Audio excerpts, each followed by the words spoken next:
Christmas. Okay. Oh, the Grinch Ready? stole Yes. Christmas cake too. Every who down in Whoville liked Christmas a lot.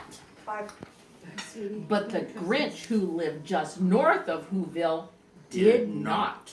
The Grinch hated Christmas, the whole Christmas season. Now please don't ask why. No one knows quite the reason. It could be his head wasn't screwed on just right. It could be perhaps that his shoes were too tight. But I think that the most likely reason of all may have been that his heart was 2 sizes too small. But whatever the reason, his heart or his shoes, he stood there on Christmas Eve hating the Who's, starting down from his cave with a sour, grinchy frown at the warm lighted windows below in their town, for he knew every Who down in Whoville beneath was busy now hanging a mistletoe wreath. And they're hanging their stockings. He snarled with a sneer. Tomorrow is Christmas. It's practically here. Then he growled with his Grinch fingers nervously drumming. I must find some way to stop Christmas from coming. For tomorrow, he knew, all the Who girls and boys would wake bright and early. They'd rush for their toys. And then, oh, the noise! Oh, the noise, noise, noise, noise! That's one thing he hated. The noise, noise, noise, noise! Then the Who's young and old would sit down to a feast. And they'd feast, and they'd feast, and they'd feast, feast, feast, feast. They would feast on Who pudding and rare Who roast beast, which was something the Grinch couldn't stand in the least. And then they'd do something he liked least of all. Every Who down in Whoville, the tall and the small, would stand close together with Christmas bells ringing. They'd stand hand in hand, and the Who's would start singing. And they'd sing, and they'd sing, and they'd sing, sing, sing, sing. And the more the Grinch thought this Who Christmas sing, the more the Grinch thought, I must stop this Christmas from coming.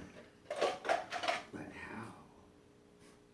Why, for 53 years, I've put up with it now. And then he got an idea, an awful idea. The Grinch got a wonderful, awful idea. I know just what to do. The Grinch laughed in his throat, and he made a quick Santa Claus hat and a coat, and he chuckled and clucked. What a great Grinchy trick. With this coat and this hat, I look just like Saint Nick. All I need is a reindeer. The Grinch looked around, but since reindeer are scarce, there was none to be found. That did not stop that old Grinch, no! The Grinch simply said, If I can't find a reindeer, I'll make one instead. so he called his dog Max. Then he took some red thread and he tied a big horn on the top of his head. Then he loaded some bags and some old empty sacks on a ramshackle sleigh and he hitched up old Max. Then the Grinch said, Get up! and the sleigh started down toward the homes where the Who's laid a snooze in their town. All their windows were dark, quiet snow filled the air. All the Who's were all dreaming sweet dreams without care. When he came to the first little house on the square, This is stop number 1. the old Grinchy Claus hissed, and he climbed to the roof, empty bag in his fist. Then he slid down the chimney, right tight pinch. But if Santa could do it, then so could the Grinch. He got stuck only once, for a moment or two. Then he stuck his head out the fireplace flue, where the little Who stockings all hung in a row. These stockings He grinned. are the first things to go. Then he slithered and slunk with a smile most unpleasant around the whole room, and he took every present. Pop guns and bicycles, roller skates, drums, checkerboards, tricycles, popcorn and plums, and he stuffed them in bags. Then the Grinch very nimbly stuffed all the bags one by one up the chimbley. Then he slunk to the icebox. He took the Who's feast. He took the Who pudding. He took the roast beast. And he cleaned out that icebox as quick as a flash. Why, that Grinch even took their last can of Who hash. Then he stuffed all the food up the chimney with glee. And now, Grinned the Grinch. I will stuff up the tree. And the Grinch grabbed the tree, and he started to shove when he heard a small sound like the coo of a dove. He turned around fast, and he saw a small Who, little Cindy Lou who was not more than 2. The Grinch had been caught by this tiny Who daughter who'd got out of bed for a cup of cold water. She stared at the Grinch and said, "Santa Claus, why? Why are you taking our Christmas tree? Why?" But you know, that old Grinch was so smart and so slick, he thought up a lie, and he thought it up quick. Why, my sweet little tot, The fake Santa Claus lied. there's a light on this tree that won't light on one side. So I'm taking it home to my workshop, my dear. I'll fix it up there. Then I'll bring it back here. And his fib fooled the child. Then he patted her head, and he got her a drink and sent her to bed. And when Cindy Lou Who went to bed with her cup, he went to the chimney and stuffed the tree up. Then the last thing he took was the log for their fire. Then he went up the chimney himself, the old liar. On their walls he left nothing but hooks and some wire. And the one speck of food that he left in the house was a crumb that was even too small for a mouse. Then he did the same thing to the other Who's houses, leaving crumbs much too small for the other Who's mouses. It was 15:15 dawn, all the Who's still abed, all the Who's still a snooze, when he packed up his sled, packed it up with their presents, the ribbons, the wrappings, the tags, and the tinsels, the trimmings, the trappings.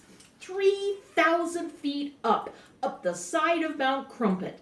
He rode his load to the tip-top to dump it. Pooh-pooh to the Who's. He was grinchiously humming.